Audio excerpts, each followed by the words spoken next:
Assalamualaikum warahmatullahi wabarakatuh. Salam sejahtera bagi kita semua. Perkenalkan, saya Fitri Arusa Cahaya dari kelas 12 IPA 3 SMAN 1 Laos Barat. Di video kali ini saya akan menjelaskan salah satu subbab dari bab 3 kimia unsur, yaitu kelimpahan unsur di alam. Sebelum masuk ke inti pembahasan, mari kita lihat peta konsep yang sudah saya buat terlebih dahulu.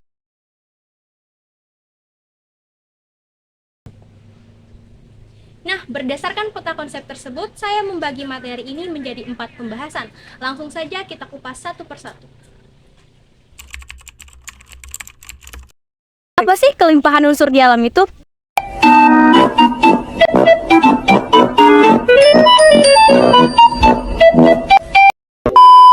Jadi, kelimpahan unsur di alam adalah banyaknya unsur yang merupakan komponen dasar penyusun materi ditemukan di alam dalam bentuk unsur senyawa maupun campurannya, baik di kerak bumi, air, dan atmosfer.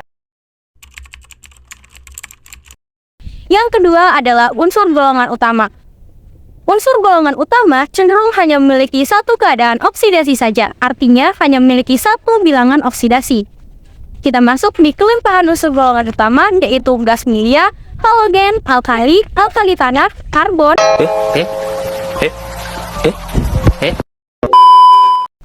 Kita masuk di kelimpahan unsur golongan utama, yaitu gas mulia, halogen, alkali tanah, karbon, hidrogen, fosfor, dan transisi periode di kulit bumi. Ada oksigen sebanyak 49,2%, silikon sebanyak 25,67%, aluminium 7,50%, besi 4,71%, kalsium 3,39%, natrium 2,63%, kalium 2,40%, magnesium 1,93%, hidrogen 75%, titanium 0,58%, klorin 0,19%, fosforus 0,11%, karbon 0,08%, belerang 0,06%, barium 0,04%, hidrogen 0,03%, fluorin 0,03%, dan strontium 0,02%. Yang kedua ada kelimpahan unsur golongan utama, gas mulia, halogen, alkali tanah, karbon, nitrogen, fosfor, dan transisi periode di udara. Ada nitrogen 78,09%, oksigen 20,94%, argon 0,934%, karbon dioksida sebanyak 0,03115%, dan 0,0018%, helium 0,00052%, metana 0,012%, krypton 0,0001%, karbon monoksida 0,00001%, dinitrogen monoksida 0,00005%, hidrogen 0,0005%, xenon 0,0008%, nitrogen 0,00002%. Kita masuk ke materi yang ketiga, yaitu unsur periode ketiga. Unsur-unsur periode ketiga adalah unsur-unsur yang memiliki jumlah kulit yang sama, yaitu 3 kulit. Sedangkan jumlah elektron valensinya berbeda, dimulai dari 1 sampai 8. Hal ini yang menyebabkan unsur periode 3 memiliki sifat kimia yang berbeda dari kiri ke kanan. Unsur periode 3 meliputi natrium, magnesium, aluminium, silikon, fosforus atau fosfor, belerang, klorin, dan argon.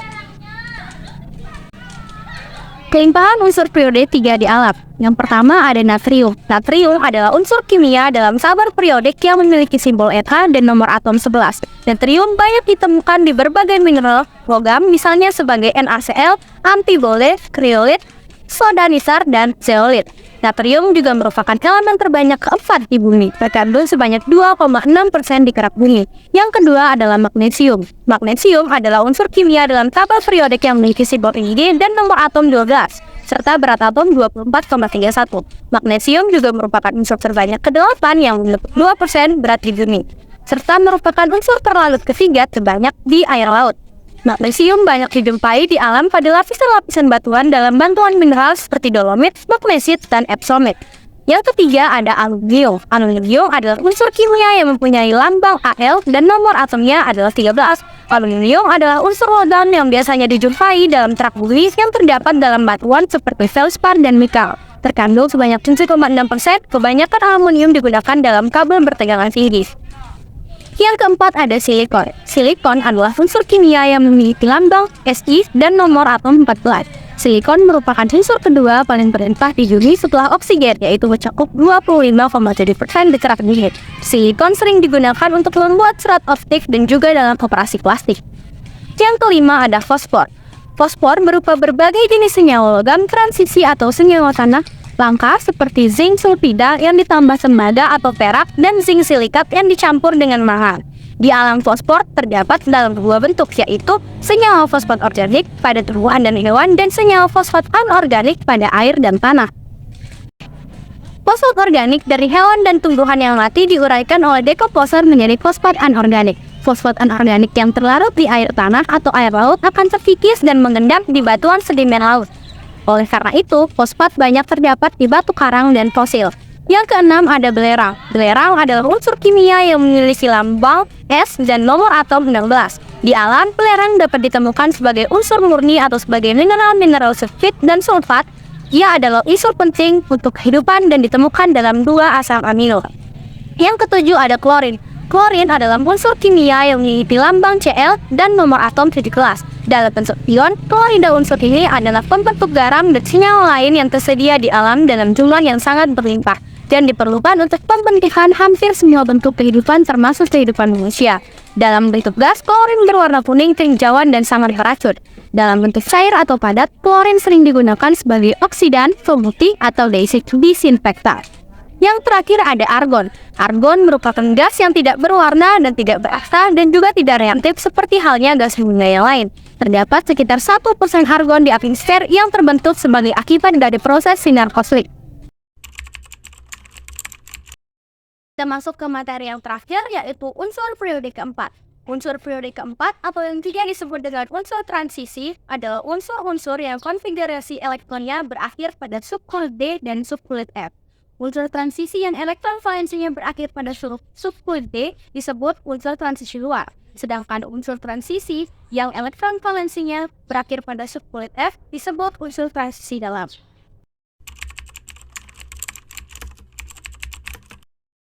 Yang pertama ada skandium. Skandium adalah unsur yang jarang ditemukan di alam. Titik limpahan skandium di permukaan bumi adalah 0,00025%. Adapun umumnya terdapat dalam bentuk senyawa dengan bilox plus 3. Nama mineralnya adalah torfetit Se2SiO7. Yang kedua ada titanium. Titanium merupakan unsur yang tersebar luas dalam kulit bumi, sekitar 0,6% massa kulit bumi. Nama mineralnya adalah titanium dioksida TiO2. Yang ketiga ada vanadium. Vanadium tersebar di kulit bumi sekitar 0,2% massa kulit bumi dan ditemukan dalam beberapa macam biji. Nama mineralnya adalah varonit V253CuN. Yang keempat ada kromium. Kromium merupakan logam keras berwarna putih ditemukan di alam sebagai biji krom besi, yaitu kromit atau FeCr2O4 di Sumatera Barat, Sumatera Utara, Kalimantan Barat, Kalimantan Selatan, Sulawesi Selatan, dan Papua. Nama mineralnya adalah kromit atau FeOCr2O3. Yang kelima ada mangan. Mangan merupakan logam keras yang rapuh. Biji mangan yang utama adalah pirolusit MnO2. Potensi mangan terdapat di Pulau Sumatera, Kepri, Jawa, Kalimantan, Sulawesi, Nusa Tenggara, Maluku, dan Papua. Nama mineralnya adalah batu kawi atau pirolusit MnO2. Yang keenam ada ferum. Ferum atau besi adalah logam yang paling murah di antara logam-logam yang dikenal manusia. Besi berwarna putih, cukup lunak, dan bersifat magnetik. Besi yang berada di alam rata-rata adalah biji besi. Nama mineralnya adalah hematit Fe2O3. Yang ketujuh ada kobalt. Kobalt relatif jarang terdapat di alam, tetapi dapat ditemukan dalam biji smaltit atau CoAs2 dan kobaltit atau CoASs. Yang kedelapan ada nikel. Kelimpahan nikel dalam kulit bumi berada pada peringkat ke-24. Terdapat dalam biji bersama-sama dengan arsen, antimon, dan belerang. Nama mineralnya adalah smaltit atau NiCoFeAs2. Yang kesembilan ada tembaga.